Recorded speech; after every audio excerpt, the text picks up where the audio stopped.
Good evening, you guys. Welcome back. I'm EFC, this is Blue Line CV, and today I'm here to bring you another news early video because the news has been coming out super fast this entire day. For the three latest stories I'm about to bring you, we're going to discuss links surrounding one of the best young midfield players in France right now, and reports are suggesting in France that we have agreed a fee to sign him. You guys, you need to learn about Pape Matar Sarr. And for the other two stories, I'll be discussing fourth kit leaks for our new anniversary kit that should be launching at some point later this season. And we have some more Lukaku quotes to break down and digest after the entire day has been dominated by his press day. You guys, I'm in such a good mood. It's so crazy to see Lukaku returning back to the club. The guy's living the dream. The guy has always been a Chelsea fan since he was a kid, and I can't believe he gets to lead the line for us right now, one of the most crucial, important stages in this club's history. Yeah, it's been an amazing day today, so I hope you guys are feeling the positive vibes, man. And if you are, then you have to show me some love in the comments and in the like button too. Let's get over 3k likes for today's video. Without wasting no more time, Lukaku's media day has wrapped up, and I guess all we have to wait for now is tomorrow, where he begins his first training session working under Tuchel and joining up with his new teammates. I can't wait to see that. I'm looking forward to the club dropping those shots, man, those pictures, those videos, those clips. Lukaku's come back home. This was an amazing opportunity to return. He's taken that, and I really feel like he is going to lead the line for this team for the next few years. But regardless, you guys, we're going to go through some more of the details and information that came out from his press conference. I have released a video already, but even more stuff has come out as well, you guys. Lukaku mentioned that this was a once-in-a-lifetime opportunity to return back to the club, and he does admit that he does feel like he has unfinished business here. When asked about teammates he may know already, he mentioned that he knows players like Rudiger, he knows players like Aspilicueta, he's good friends with Kurt Zouma, and of course he knows all the academy guys and your Mason Mounts, your Reece Jameses, etc, because of course he was playing with some of these guys in the development league back when he was at the club. But there was another player that he said he has a connection with that we never knew, and as Lukaku himself stated, back when he was playing for Inter Milan, playing in the Europa League against Kai Havertz's Bayer Leverkusen, at the end of that game, Lukaku told Havertz to come and sign for us. This is what you want to see, you guys. This is what I mean when you have a fan of the club who loves the club, who absolutely loves the club, playing for you. These are the things that can happen from that. I love that he did that. He's on his Agent Rudiger vibes, man. But to continue on, we got some more quotes surrounding Lukaku evolving as a player and as a man as well. He revealed that whilst he was at Inter Milan, you know, he was always a player traditionally who, that was one of the best things he was good at. But going to Inter Milan, Antonio Conte wanted Lukaku to become a focal point up front. And he said that at times he did struggle adapt to this new role.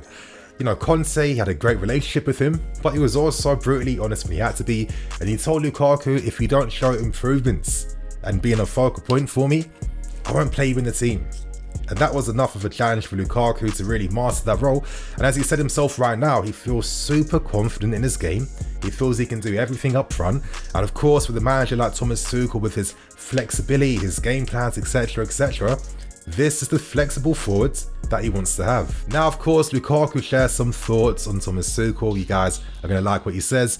Lukaku mentioned that, of course, being at Inter Milan or elsewhere, he has always followed us. And last season in particular, he followed us very, very closely. And one thing that he found absolutely fascinating was Thomas Tuchel and how he would change up his game plans in every single game. You know, not just formations, you guys, it's about the strategy. You know, the strategy behind what the game plan is to break teams down and how we're going to create chances. Every game, we're doing things slightly different.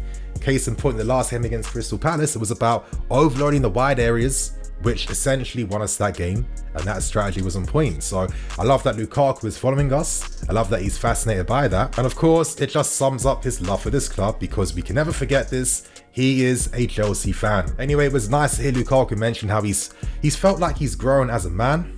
You know, now that he's become a new dad, you know, he's got a family right now. He's really grown up, and you know, I love that he can rejoin the club at a more mature stage in his career. And I feel like, and I'm telling you guys this, we will see Lukaku in his absolute prime years. So Romelu's back. we move, you guys, and right now we move on to the second story today. And this was a pretty interesting story because originally it starts off this afternoon by the Daily Mail suggesting that Man United and Man City are currently in talks with Metz over the signing and availability of Pape Matar Sarr. Now, what makes things interesting is that he had a release clause set at around 30 million euros, which is around like 27 million pounds, with all three clubs willing to meet his valuation. We fast forward a few more hours, and reports coming out from France right now have suggested and said that all three clubs have had their bids and offers accepted by Metz right now. And I'm guessing if these reports are true, I don't think they're fake, this is very interesting news, we'll be having a battle against United and City over the signing of WONDERKID midfield sensation Pape Matar Sarr. Now, this guy's rise has been meteoric. Of course, he's 18 years old now. He's Senegalese. Literally 12 months ago, he was signed from Senegal. He was signed back in Africa. And when he joined up with Metz, he played one reserve game. And after one game, everyone knew, okay, this guy has to be in the first team. And he ain't looked back since. Of course, with his valuation set at around like 27 million pounds. In today's football world, that is a competitive fee and that is an absolute bargain. Last season, he scored 4 goals in 26 league appearances, and the profile of player he is that he is a box-to-box mid. But I would say that he's in this category of, new midfield players like your Bellinghams, for example. And, of course, there's lots of similarities with him and Loftus-Cheek as well. So I find it very interesting that so many reports have been reporting the fact that we are looking for this box-to-box mid-profiler player. Let's not forget that we've looked at Barcelona's Mariba, who reports in Spain have suggested that we've shown tons of interest in and may be quite close to signing as well. Seems like both players would be around a very similar price range too, and I find it so fascinating that reports are saying that we're going to go for another young midfield player for this season.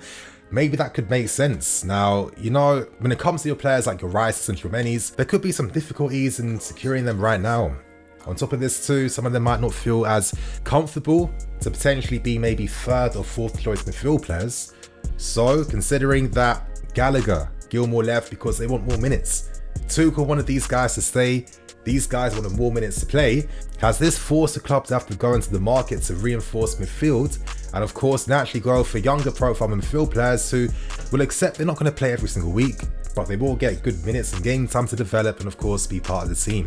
That's just how I'm seeing things right now. But you guys, let me talk about Matar Sarr, how his game is, and why you should be quite impressed by this news surrounding him. Of course, he's like literally 6 foot. He's young, so he's gonna grow. Will develop his body and he will get bigger and stronger. But with how he plays, he's a box-to-box midfield player. He's intelligent. He's able to find spaces between the lines as they all can do. He can fulfill a multitude of different midfield roles. He can play in a 2, he can play in a 3, he can play more advanced, but box-to-box kind of encapsulates all his best qualities. He has good passing range, as we see. He's very comfortable switching the play. I like his technique to how it finds the guys out wide, and of course he's very composed in those tight areas. He will carry the ball forward. He has long legs and a good stride to break the lines and attack the box. Like Mariba, these guys play very vertically, vertically in the sense of the positions they find themselves in behind your position midfield, the runs they like to make inside the box too, and of course the way they play their passes as well. Players that find the vertical options are important because it speeds up the game.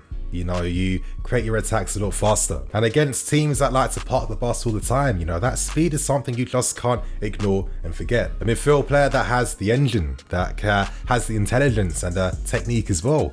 For this price, doesn't surprise me. And reports suggesting that all the big clubs in this country are after him. I'm really looking forward to seeing how this story is going to develop even more.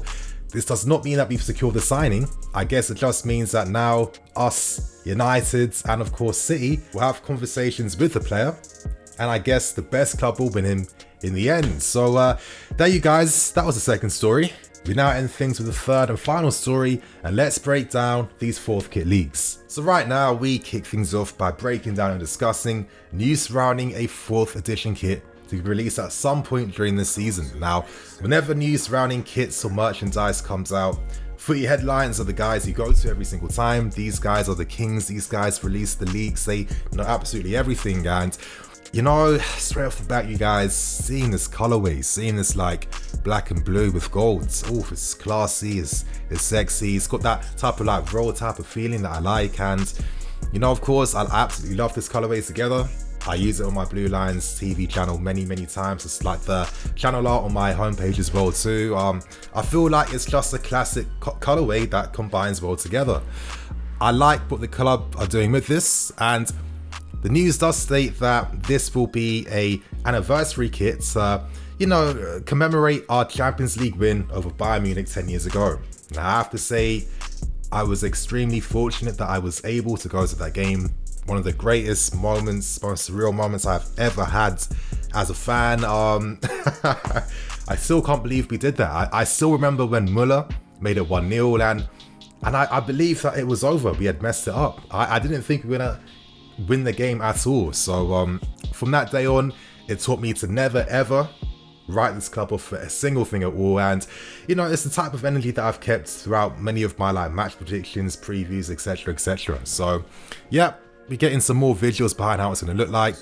And courtesy of Footy Headlines, they have produced a little mock-up of how they feel the kit could potentially look. Now, it's a very nice mock-up. For me, it can't be that collar. I do not like that collar at all. Give it a classic collar, give it like a polo type of feel, or give it a v-neck. Not this like hybrid, it doesn't look good. But they state that this new kit will have the lion crest on it somewhere, probably in the middle, which I think would give it a quite nice touch, to be fair, you guys. But the reality is that we don't know at this point in time whether this will be its own separate collection, similar to last season with the 1905 Air Max, was it 2070 180 inspired kit, which, you know, looked decent, but there was no relevancy to that, in my opinion. Or if it's going to be like a proper 4th edition kit, similar to the ones from a few seasons back, this 60s inspired kit that we used in our FA Cup game a few seasons back. I'm hoping it's like this. I want to see the team wearing this kit, you guys. And of course, in the comments below, share your thoughts and opinions. How do you feel about this? Is this something you would cop? Let us all know below. And there you guys have it. That is the end for today's News Daily video. I hope you guys do enjoy. Please do not forget, I have a ton of Lukaku content out for you. You want to see how Tuchel's going to plan on using Lukaku up front for us this season? And you guys need to watch my Lukaku predicted lineup videos. So there you guys have it. That's the content today. And on that note, I'll catch you guys tomorrow. I'm EFC. This is Blue Lines TV. I'll catch you guys later with some more videos. Cool.